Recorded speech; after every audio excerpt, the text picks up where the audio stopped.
Jansangram news, बातमीची सत्यता हीच आमची ओळख। वर्ध्यात नाल्याच्या कामामुळे घरांना धोका, नागरिकांचा संताप, जबाबदार कोण?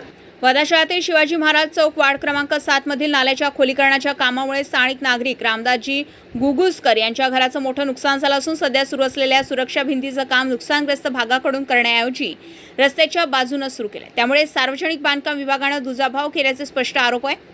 मागील काही दिवसातच गुगुसकर यांच्या घरापासून ते राधिका हॉटेलपर्यंतच्या नालीचे खोलीकरण करण्यात आले। त्यामुळे पोकलँड मशीननं नाल्यातील गाळ काढताना घराचे मोठे नुकसान झाले असल्याची माहिती देखील समोर येत आहे। सध्या या नाल्यांवर सुरक्षा भिंत बांधकामाचं काम सुरू आहे। मात्र धक्कादायक बाब म्हणजे ही भिंत रस्त्याच्या बाजूने बांधली जात आहे, तर नागरिकांच्या घराच्या बाजूला कोणतीही सुरक्षा व्यवस्था करण्यात आली नाही। त्यामुळे पुढील काही दिवसात या घरांना गंभीर धोका निर्माण होण्याची शक्यता नगरसेविका श्वेता पाठक यांनी व्यक्त केली आहे।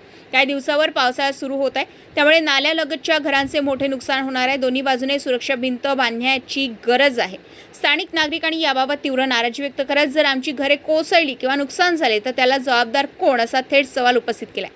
सार्वजनिक बांधकाम विभागाकडे हे दुर्लक्ष म्हणावे का? रस्त्याच्या देखभालीची जबाबदारी घेताना नागरिकांच्या सुरक्षेची जबाबदारी नेमकी कोण घेणार, असा सवाल उपस्थित केला जात आहे। पलाश उमाटे, जनसंग्राम न्यूज, वर्धा।